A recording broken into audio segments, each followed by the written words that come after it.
자, 관련 내용 사회부 백종규 기자, 임주혜 변호사와 함께 하나씩 살펴보겠습니다. 어서 안녕하십니까? 오십시오. 네. 네.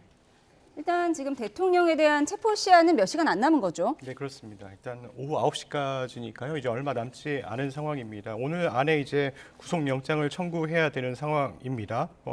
공수처 관계자는 오늘 오전 이제 브리핑에서 서부지방법원에 영장을 청구할 가능성이 이제 크다 이런 언급을 했습니다. 확정적 단계는 아닌 것으로 알고 있지만 서부지법일 가능성이 높다 이렇게 이야기도 했는데요.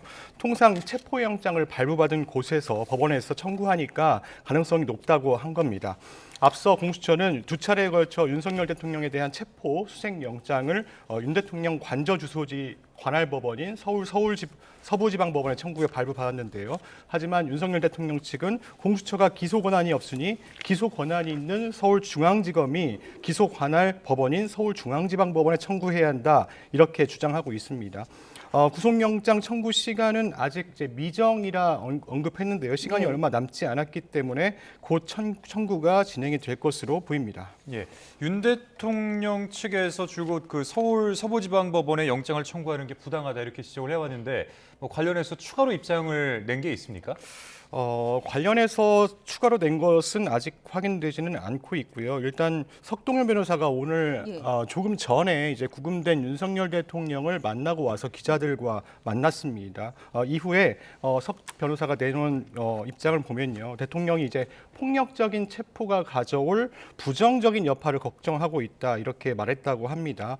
그러면서 폭력적으로 사람 신체를 묶는 것은 일반인에게도 과도한 일인데 현직 대통령에 대해서 이렇게 한다는 것은 법치주의에 맞지 않는 일이다 이렇게 말했기도 했는데요. 석 변호사는 윤석열 대통령이 구속 전 피의자 신문, 그러니까 영장 실질 심사에 출석하는지에 대해서 물어보니까 아직 공수처가 영장을 청구하지 않았기 때문에 예단하기 힘들다 이렇게 이야기했습니다. 다만 변호인들이 사건의 본체와 이제 구속 필요성에 대해서 강력히 변론할 것이다 이렇게 강조했습니다. 예. 오늘 밤 9시 5분 전에 공수처가 구속영장을 청구할 것으로 보이는데 오늘 중에 이제 영장 청구가 이루어진다면 영장 실질 심사가 보통 내일 잡히나요? 그렇습니다. 사실 지금 9시 정도까지 체포의 기한이기 때문에 영장을 그 안에는 청구해야 된다는 의미지 그 시간에 맞춰서 청구할 필요는 없거든요. 일반적인 경우를 보더라면 이 체포 기한이 마무리되기 몇 시간 전에 이 구속영장을 청구하게 됩니다. 이런 부분을 감안하면 이 9시 전에 오늘 저녁쯤에는 체포영장이 청구될 가능성이 매우 높아 보이고요. 말씀 주신 것처럼 이 구속영장이 청구가 되게 되면 구속영장 실질 심사가 진행됩니다. 구속 전에 피의자를 직접 법관이 신문을 해보겠다. 그래서 구속영장 발부가 필요한지를 살펴보겠다는 건데 이것이 24시간 내에 이루어지게 됩니다. 보통 그렇다면은 오늘 밤에 저녁쯤에 구속영장이 청구가 되면 내일 오전 중으로 구속영장 실질 심사 기일이 정해지는 경우가 좀 일반적이다 이렇게 볼 수 있을 것 같고요. 구속영장 실질 심사가 진행되고 난 다음에는 또 한 하루 정도 기간을 거쳐서 영장 발부 여부가 결정되기 때문에 주말 안에 결론이 날 가능성이 매우 높아 보입니다. 예, 이 체포영장 적부심에서는 윤석열 대통령이 직접 출석하지는 않았습니다. 석동현 변호사가 직접 나갔었는데 이 구속영장과 관련해서 영장 실질 심사가 이루어지게 되면은 여기에서는 윤석열 대통령이 나가야만 하는 겁니까? 출석 가능성은 있지만 반드시 나가야 된다고 보기는 어렵습니다. 여기서도 이제 변호사만 나갈 수 있는 거예요? 그렇죠. 왜 김용현 전 국방부 장관의 경우에도 구속영장 실질 심사 참여하지 않았습니다. 네, 포기했었죠. 그렇죠. 그렇다면 이제 서면으로 이제 절차상의 그런 부분들을 이제 문서로서 심사를 받게 되는 건데, 하지만 좀 주목할 만한 부분은요, 체포와 구속은 그 무게감이 다릅니다. 예. 이를 생각하기로는 결국 일신의 자유가 제한되는 것이니까 구금이라는 그 형태는 동일할 수 있지만 체포의 경우에는 어쨌든 수사를 받는 동안 일단 구금이 되는 것을 의미하는 것이고요. 지금 이 구속영장이 발부가 되게 된다면 일단 수사를 위한 구속기한 20일이 있고요. 예. 구속 상태에서 기소가 된다고 한다면은 구속된 상태에서 이제 1심 재판을 받게 되는 그런 상황입니다. 만약 1심에서 실형이 선고된다면 한다면 그대로 이제 징역형을 살게 되는 것이기 때문에 구속영장 실질심사 이후에는 계속해서 이 인신의 자유가 제약될 그럴 가능성이 놓여집니다. 그렇기 때문에 구속 상태 재판을 받느냐 그렇지 않느냐가 정해질 수도 있는 굉장히 중요한 사유라서 구속영장 실질심사는 사실 모두가 총력을 기울이는 그런 재판의 유형 중에 하나거든요. 이 과정에서 아예 이 기회를 포기한다거나 아니면 변호인만 출석하기보다는 윤석열 대통령 본인이 직접 출석해서 본인의 어떤 체포에 대한 부당함을 한 번 더 강조함과 더불어서 구속영장이 발부가 되려면 구속 사유가 있어야 되는데 그 구속 사유가 뭐 범죄 혐의의 중대성 이런 부분도 있지만 가장 중요한 것이 사실 도주의 우려와 증거인멸의 우려거든요. 현직 대통령이라는 신분을 고려할 때 과연 도주의 우려가 있는가? 이미 관련자들이 대부분 구속 상태에서 지금 수사를 받고 있는데 증거인멸의 우려라는 것이 있는가? 이런 부분을 강조할 가능성도 있어서 현재로서는 이 출석 여부를 확답하기는 어려울 것 같습니다. 대통령이 구속영장 실질심사에 참석할 것이냐의 여부에 관심이 집중되고 있는데 결과에도 이제 주목이 되고 있습니다. 지금까지 체포영장 2번, 또 체포적부심까지 법원의 판단이 3번 나온 셈인데 이런 결과들이 어떤 구속영장 실질심사에도 영향을 줄까요? 영향을 줄 수는 있겠죠. 좀 중요한 부분이 어제 체포적부심 신청이 있었고 결론이 나왔습니다. 체포적부심이 인정이 되지 않았죠. 그 부분이 좀 의미를 갖는 것이 결국 공수처가 이 내란죄에 대한 수사권을 갖고 있는지 그리고 공수처가 서부지법에다 신청해서 발부받은 영장이 적법한지 이 부분에 대해서 윤석열 대통령 측은 처음부터 계속 문제를 제기해 왔습니다. 서부지법에서는 이미 공수처가 내란죄에 대한 수사권을 직권 남용 혐의에 대한 관련 사건으로 갖고 있고 서부지법이 대통령 관저 소재지의 관할 법이기 때문에 문제가 없다는 점을 서부지법은 이미 확인을 해줬었고요. 이번 체포적부심은 서울중앙지법에 윤석열 대통령 측에서 청구를 했는데 서울중앙지법에서도 이 부분 공수처의 어떤 수사 권한을 갖고 있다는 점, 이 서부지법이 발부한 체포영장의 적법성을 다시 한번 확인해줬다는 점이 어찌 보자면 공수처 수사에는 굉장히 탄력을 줄 수 있는 그런 요소였고요.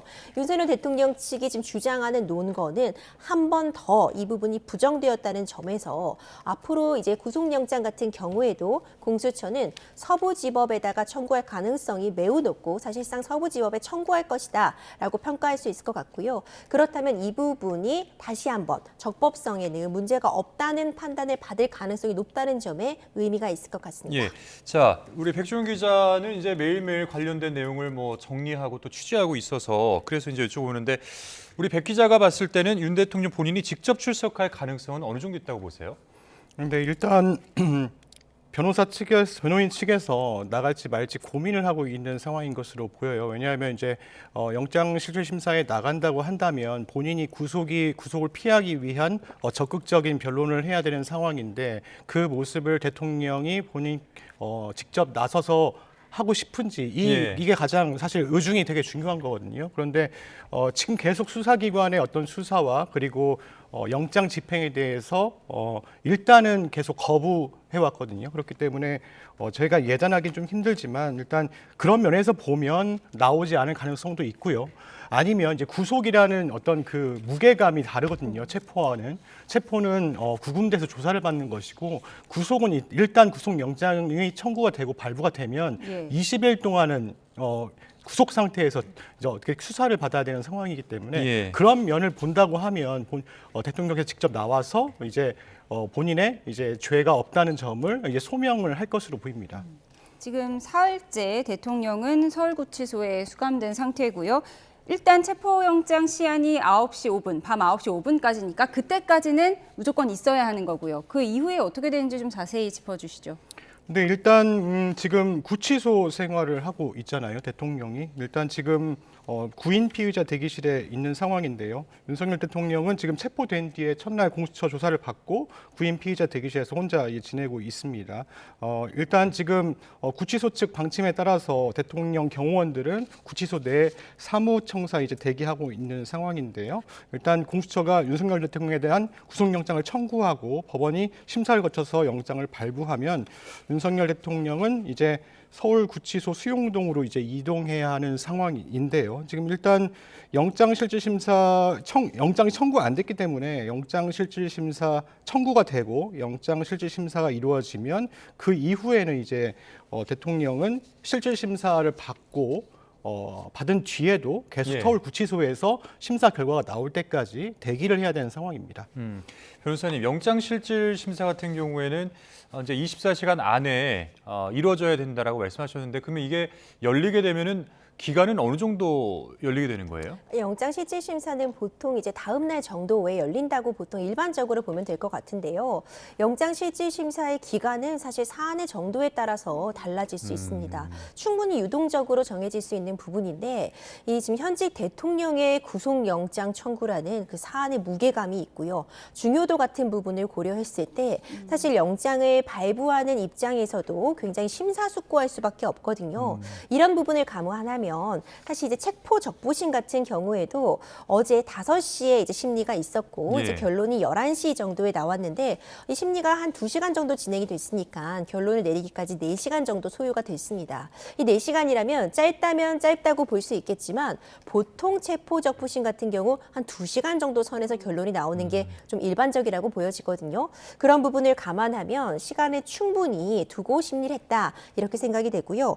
구속영장 실질심사 같은 경우에도 윤석열 대통령이 직접 출석을 한다면 더 길어질 가능성. 직접 출석했을 때와 아닐 경우가 이 진행 기간이 좀 달라질 수가 있는 겁니까? 법적으로 그런 의무나 조항이 있는 것은 아닌데 적어도 직접 출석을 한다면 법관이 충분히 그 이야기를 들어줄 가능성이 높아 보입니다. 출석을 할 정도라면은 방어권을 보장해주는 측면에서라도 어떤 부분에 지금 문제 제기를 하고 있는지 이 사안에 대해서 어떤 생각을 갖고 있는지 들어주는 시간을 갖는 것이 결국 구속적 피의자 신문이기 때문에 출석을 한다면 뭐 조금 더 길어질 가능성은 충분히 있을 것 같고요. 하지만 출석을 하지 않는다고 해서 법적인 판단이 완전히 달라진다. 그렇게 보진 않습니다. 변호인이 출석을 해서 충분히 도주의 우려가 없다. 증거인멸의 우려가 없음. 이런 부분 구속이 필요하지 않음을 강조할 것이기 때문에 사실 정말 이 윤석열 대통령이 출석하냐 여부가 결론에 있어서 어떤 결정적인 차이를 가져오는 것은 아닐 것이라 봅니다. 예. 몇 시간 안에 공수처가 대통령에 대한 구속영장을 청구할 가능성이 높아 보이는데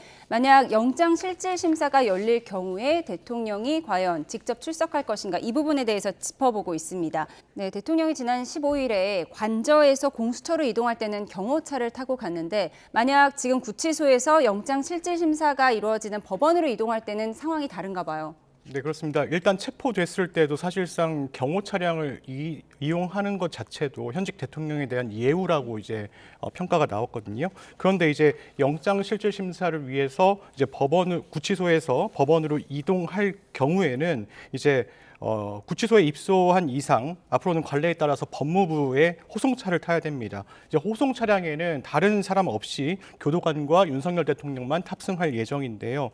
경호처 직원이 함께 탈 수가 없다 보니까 이제 경호처 차량이 호송차 주변에 따라붙는 형태로 경호가 이루어지게 되는데요. 경기도 의왕시에서 이제 공덕동까지 서울 서부지방법원까지는 한 23km 정도가 됩니다. 이제 호송차는 이제 통상 이동하는 그 경로를 따라서 이동할 예정인데 법원에서 구속 전 피의자 신문에 만약에 윤석열 대통령이 출석한다면 다시 호송차를 타고 구치소로 이동을 해야 하는 상황입니다. 예. 혹시 근데 뭐 이렇게 조사 과정에서도 보면은 대통령에 대한 예우 차원에서 이루어진 것들이 몇 개 있잖아요. 이제 그런 차원에서 이제 이번에도 호송차가 아닐 경우가 또 생길 수 있을까요? 아마 다른 부분들은 몰라도 적어도 구속영장과 관련된 부분에 있어서 아마 경호처와 긴밀히 협의를 할 필요는 있습니다. 하지만 앞서 말씀 주신 것처럼 원칙은 당연히 호송차를 타고 이동하는 것이 맞죠. 그렇기 때문에 이 서울구치소 내부에 대해서는 경호처의 경호를 허용하기 어렵다고 밝히고 있는 것도 이제 안전이나 관리 측면의 문제 때문에 이런 식으로 진행을 하고 있거든요. 예. 하지만 앞서 이제 말씀드린 것처럼 어떤 예우, 현직 대통령에 대한 대한 예우 측면도 있을 수 있고 그리고 한 가지 중요한 것이 결국 안전 문제입니다. 이 과정에서 이제 시민들도 지금 지나다니는 거리를 결국 이 도로를 통해서 이동하는 것이기 때문에 안전한 관리나 통제 부분을 좀 유념해서 진행을 할 수밖에 없는 상황입니다.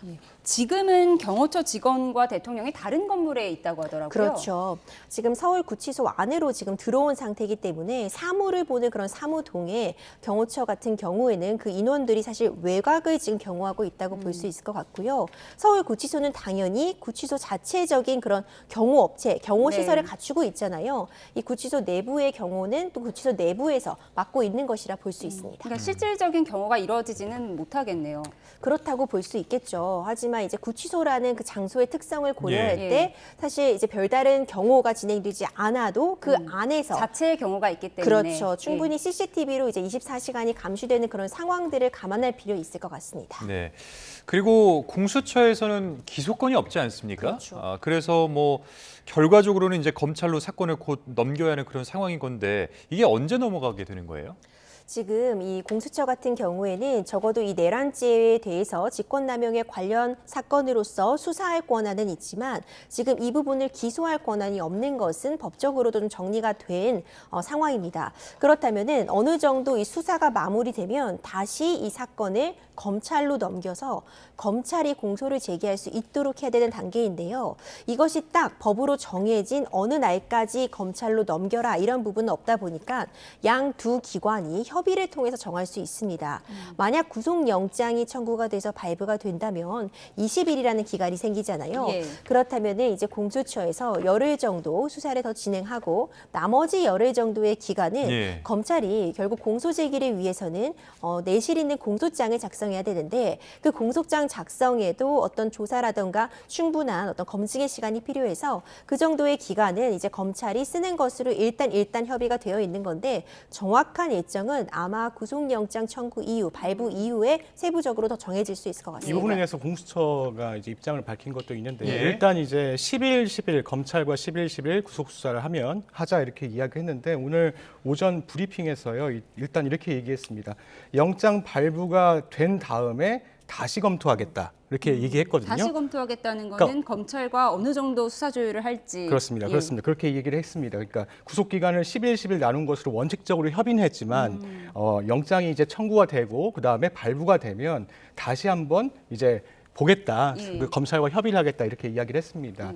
윤석열 대통령이 이제 공수처 조사를 거부하고 있는 만큼 예상보다 빨리 검찰에 이제 공소 제기를 요청할 가능성도 있습니다. 예, 며칠씩 나눠서 수사할지는 정해지지 않았는데 사실 대통령 본인이 이 수사 상황에 대해서는 제일 잘 알 것 같은데 지금 공수처 추가 조사에도 응하지 않고 있잖아요. 이유가 있을까요? 네, 그렇습니다. 일단 지금 공수처가 오늘 오후, 그러니까 오늘 밤에 9시까지 영장을 청구해야 되는 상황이잖아요. 그런데 이제 윤석열 대통령 측은 이제 건강상의 이유로 조사를 거부한다 이렇게 이야기를 하고 있습니다. 그러니까 체포영장 집행이 완료된 뒤에 체포된 뒤에 오전, 오후 이렇게 세 차례 정도 조사를 받고 그 이후에는 조사를 받지 않고 있는 상황인데요. 이것은 공수처에 수사권이 없다는 대통령 측의 계속 입장 이런 부분들이 있고요. 그다음에 계속 윤 대통령 측에서 관할 법원인 서부지방법원에서 영장을 청구해서 발부받은 점 이런 부분들이 인정할 수 없다는 부분들을 계속 강조해 왔잖아요. 예. 그렇기 때문에 공수처 수사는 받지 않겠다는 어떤 기본적인 윤석열 대통령 측의 어떤 입장을 대통령도 똑같이 행동으로 보여주고 있는 것 같습니다. 예. 자, 윤 대통령 구속영장 청구에 대해서 지금까지 이야기를 나눠봤는데 어제 있었던 이 체포적부심에 대해서 잠시 좀 정리를 해볼 필요가 있을 것 같습니다. 이게 이제 결론적으로 기각이 됐는데 이 법원의 판단 근거가 어떤 건지를 좀 먼저 정리를 한번 해주시죠. 네, 일단 관할 법원 문제도 있었고요. 그리고 대통령의 어떤 그 상황들 그런 상황들 다 이야기를 했는데 일단 서울중앙지방법원은 문제가 없다. 그리고 체포적부심 심사를 한 뒤에 이 부분에 대해서 대통령 측에서 계속 주장을 해온 부분들이 모두 법적으로 문제가 없다는 걸 인정한 거거든요. 네, 이 사건 청구는 이유가 없다고 인정된다라고 네. 이제 굉장히 짤막한 네, 그렇습니다. 이유를 밝힌 겁니다. 그러니까 대통령 측에서 여러 가지 이야기들을 했지만 그렇지만 그런 부분들이 다 논란의 여지가 없다라는 것을 이미 이야기를 한 겁니다. 예. 일단 자세히 좀 살펴보면요. 이제 서부지방법원이 아닌 중앙지방법원에 청구한 것 그리고 심사에 앞서서 이렇게 얘기했거든요. 공수처의 불법 체포와 수사권이 없고 법원 관할권을 벗어난 위법 수사라고 주장을 해왔습니다. 그런데 중앙지법 이제 소준섭 판사는 이 사건 청구에 이유가 없다라고 하면서 기각을 한 거거든요. 이제 공수처가 윤석열 대통령 주거지인 서울 이제 한남동 대통령 관저 관할인 서울 서부지법에 영장 청구를 한 걸 이제 적법하다고 판단한 것으로 보이고요. 그리고 이제 범죄지나 증거 소재지, 피고인의 특별한 사정 등을 고려해 공수처 검사가 이제 형사소송법에 따른 관할 법원에 공소를 제기할 수 있다고 한 공수처법 31조를 근거로 한 거예요. 그러니까 공수처가 수사하는 사건의 1심 관할 법원이 반드시 이제 서울중앙지방법원이야 하는 거는 아니라고 본다. 이 부분도 명확하게 사실상 법원이 인정한 셈입니다. 예, 서부지방법원이 발부한 체포영장이 불법이니까 중앙지법이 다시 판단해달라. 이게 대통령 측의 요청 사항이었는데 이를 중앙지법이 받아들이지 않은 거니까 이제 법원 관할권 논란은 뭐 일단락된 건가요? 사실상 1차적으로는 일단락됐다고 볼 수 있습니다. 계속해서 윤석열 대통령이 문제를 제기해왔던 지금 이 공수처가 수사권이 없다. 그렇기 때문에 공수처에서 진행하는 모든 수사에는 응할 수 없고 그를 통해 발부된 영장도 불법하다. 이 논리를 견지해왔는데 이미 서부지법에서도 이 부분이 문제없다고 한번 판단을 받았고요. 윤석열 대통령이 서부지법에서의 판단은 받아들일 수 없다. 서울중앙지법에서 판단을 받고 싶다. 이런 부분도 강조했는데 체포적부심 같은 경우에는 서울중앙지법에서 판단을 했는데 똑같은 결론. 그냥 공수처의 어쨌든 수사권을 인정하고 이를 근거로 발부한 영장의 적법성을 인정한 판단이 나왔기 때문에 사실상 윤석열 대통령의 논거에는 굉장히 치명적인 그런 판단을 한 번 더 받았다고 볼 수 있고요. 하지만 앞으로도 윤석열 대통령은 이 주장은 계속할 것이라고 생각이 됩니다. 이제 앞으로 진행될 것으로 예정이 되고 있는 뭐 구속 적부심이라던가 구속영장 실질 심사뿐만 아니라 재판에 가더라도 이 부분에 대한 문제점, 부당한 수사였다는 부분은 다시 한번 강조할 것이라고 보고요. 지금 얼마 전에 지금 석동현 변호사가 윤석열 대통령을 만나고 나와서 얘기했던 그 부분, 기자들과의 내용에도 또 담겨 있죠. 지금 이게 불법적인 체포다, 이런 부분을 우려하고 있다. 이런 입장은 여전히 지금 이 체포가 문제가 있다는 점을 지금 의견으로 갖고 있는 거잖아요. 앞으로도 이 주장은 사실상 계속 진행은 할 것이라고 봅니다. 예, 근데 이제 그런 부분들이 사실 윤석열 대통령 측에서는 뭐 수사권, 관할권 뭐 이런 부분들의 문제를 들어서 체포 자체가 굉장히 위법성이 있고 적법하지 않았다라는 주장을 펴고 있는 것이잖아요. 근데 남은 단계들을 보면은 이제 구속영장 실질 심사, 그러니까 구속에 관련된 어떤 절차에서 체포와 관련된 불법성을 주장하는 게 타당한 건가요? 사실 별개의 문제로도 볼 수 있지만 당연히 같이 이어지는 부분이 있습니다. 지금 체포 상태에서 결국 구속으로 넘어가는 그 과정이 있기 때문에 지금 이 수사 자체의 불법성은 충분히 구속영장 실질심사에서도 다시 한번 주장할 여지는 있죠. 하지만 그것이 받아들여지겠느냐는 별개의 문제일 수 있습니다. 윤석열 대통령 측은 방어권 행사 측면에서라도요. 계속해서 어떤 이 수사에 대한 불법성이나 문제 제기는 할 수밖에 없는데 이것이 과연 최종적으로 만약 재판이 간다고 했을 때 긍정적으로 작용할 수 있느냐는 사실 미지수입니다.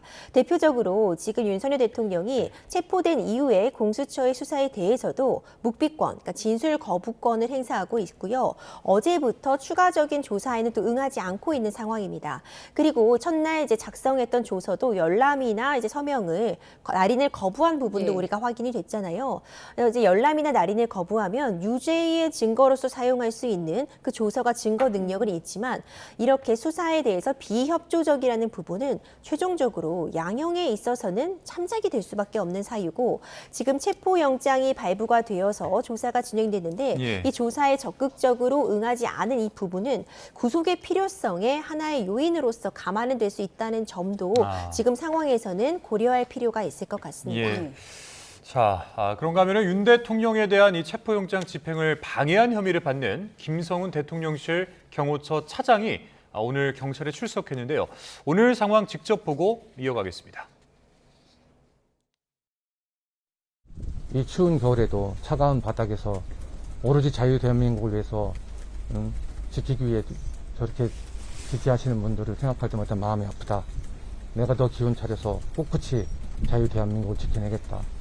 너도 너의 본연의 임무를 수임을 다해라. 약 30년 동안 7분의 대통령을 모셔왔잖냐. 윤석열을 모신 게 아니다. 헌법기관인 대통령을 모신 거기 때문에 그런 수임을 다해라 말씀하셨습니다.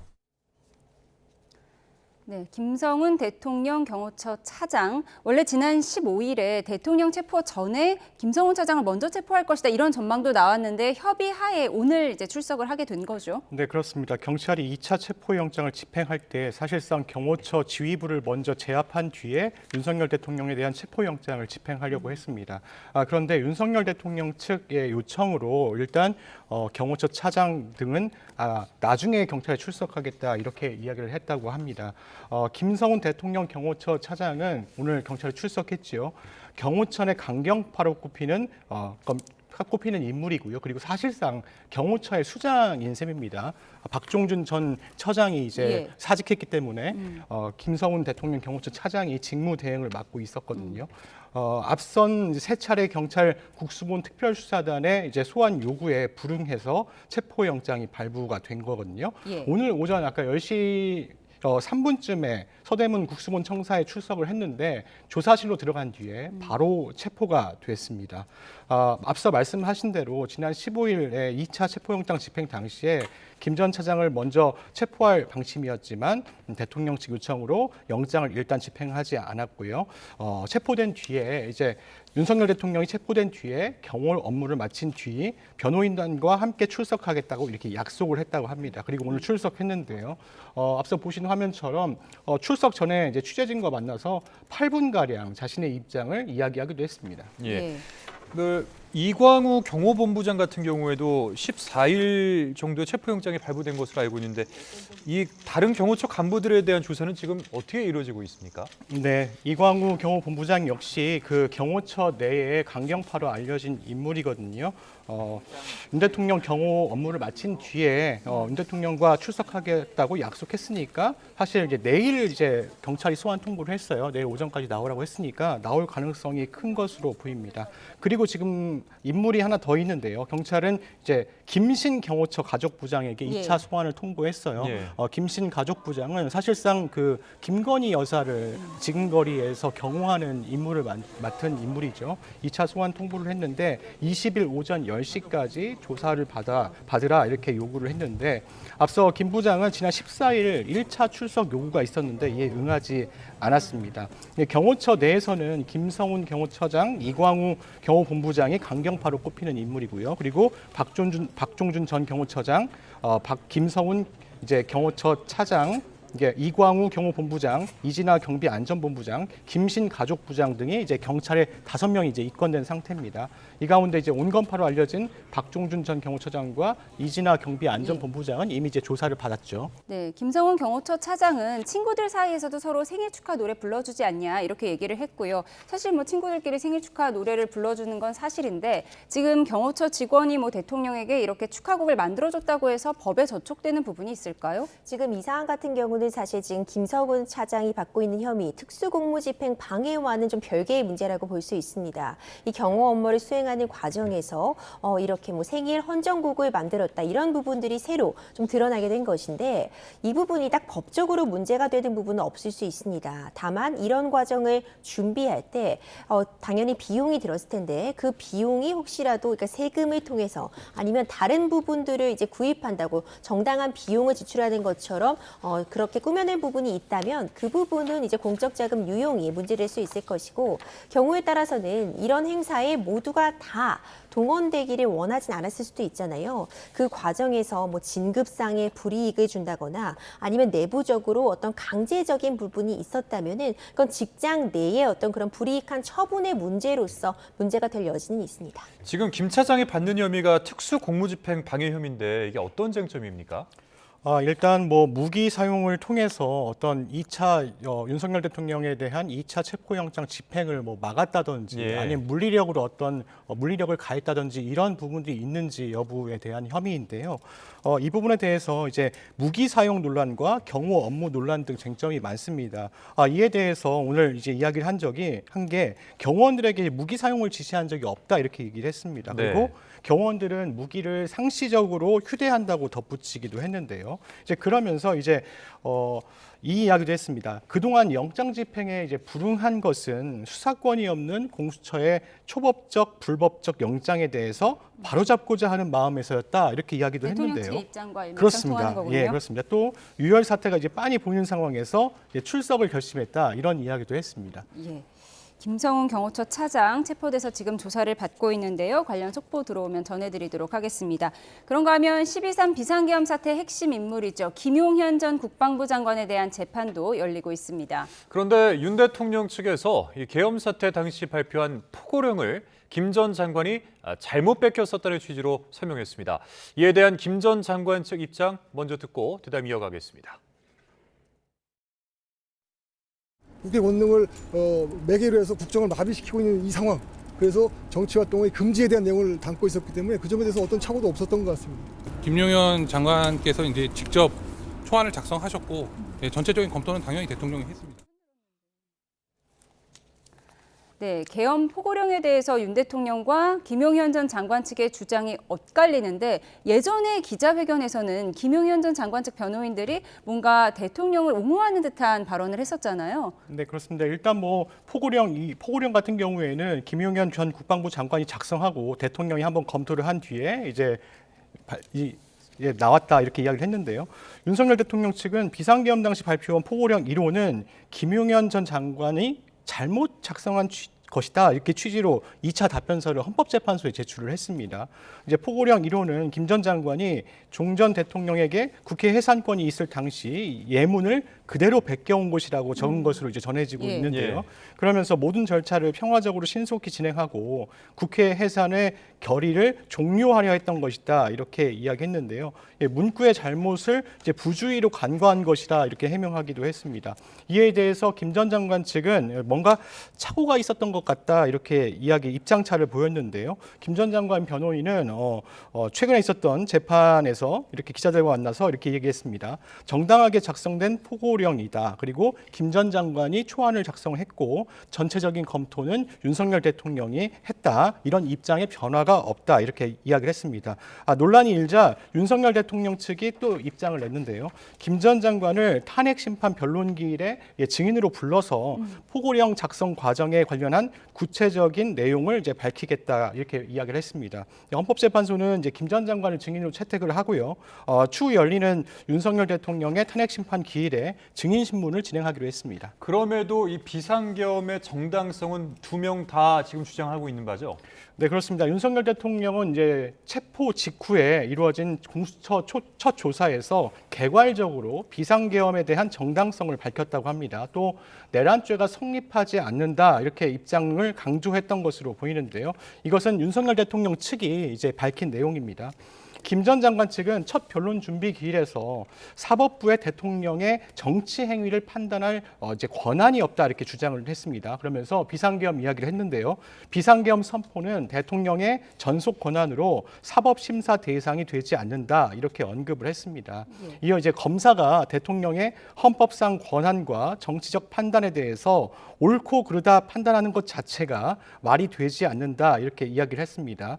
김 전 장관 측은 헌법과 계엄법에 따라서 국방부 장관은 계엄 이후 책임자라면서 이에 정당한 국방부 장관의 사무여서 이것 역시도 범죄가 될 수 없다 이렇게 강조하고 있는 겁니다. 예. 결국 뭐 대통령과 김용현 전 장관이 계엄을 주도한 것인데 포고령을 작성한 주체, 나중에 수사와 재판에 어떤 영향이 있는 건가요? 사실 이 포고령이 굉장히 중요한 의미를 가질 것 같습니다. 지금 이 12.3 비상계엄 선포와 관련해서 관련자들에 대한 수사가 진행되고 있는데 대부분의 증거라는 것들이 그렇습니다. 윤석열 대통령으로부터 이런 지시를 받았다. 내가 그런 이야기를 들어서 그런 일을 행했다. 결국 많은 부분들이 어떤 서류나 증거로 남아있기 받기보다는 그런 지시를 받았는데 그 지시가 또 비화폰으로 진행됐을 가능성 매우 높은 상황이거든요. 그러면 이제 진술들만 남아있는 가운데 포고령은 가장 확실하고 물증적인 역할을 할 수 있는 증거입니다. 재판으로 간다면 결국 확실한 증거 싸움인데 이 포고령의 내용은 이제 국민들 모두가 확인을 했죠. 그런데 국회의 정치 활동 자체를 금지하는 부분들이 담겨 있었습니다. 그리고 이 포고령의 내용을 보면은 헌법적으로 문제가 될 수밖에 없는 부분들을 다수 포함하고 있었습니다.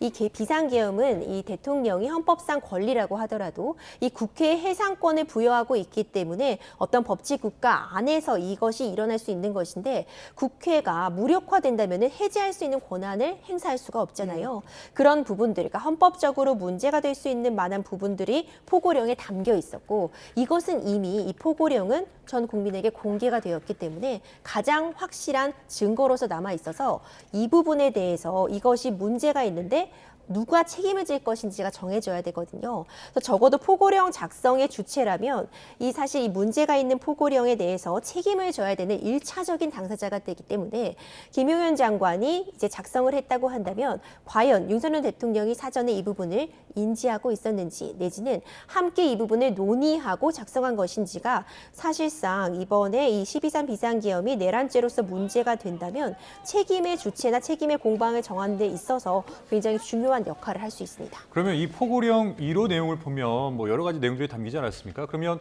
그 중에 가장 중요하다라고 판단하는 게 이제 아까 말씀하셨던 그 정치 활동의 금지 내용입니까? 그렇죠. 이제 국회를 무력화시킬 수 있는 부분이 문제로 꼽힐 수 있습니다. 이 비상계엄은 대통령이 헌법상 권한에 따라서 행사할 수 있는 부분은 맞습니다. 이제 그 부분의 논란을 차치하고서라도 그것이 헌법상 그 대통령의 권리가 될 수 있는 건 국회의 해상권을 부여하고 있기 때문이거든요. 그런데 그런 이 질서나 논리를 원천적으로 차단하는 어떤 국회의 해산 부분이라던가 이런 부분을 그대로 포고령에 담고 있는 부분이 가장 큰 문제점으로 지적이 될 수 있을 것 같고 그 외에도 사실 국민들을 과도하게 그 기본권을 제한하는 내용을 담고 있습니다. 언론과 출판이 계엄사의 통째를 받는다 같은 부분도 지금 이 2025년 지금 현재에는 맞지 않는 부분이거든요. 이런 부분들이 문제가 될 수밖에 없기 때문에 이것을 누가 작성했고 과연 윤석열 대통령이 이 부분을 사전에 인지하고 있었는지 여부가 굉장히 중요하게 떠오를 수 있습니다. 예. 자, 오늘 9시 5분까지 구속영장이 청구가 되어야 하고 그로부터 또 24시간 이내에 영장 실질 심사가 이루어져야 합니다. 자, 관련된 내용들 속보로 전해지는 대로 가장 빨리 전해드리도록 하겠습니다. 지금까지 사회부 백종규 기자, 임주혜 변호사였습니다. 고맙습니다. 고맙습니다.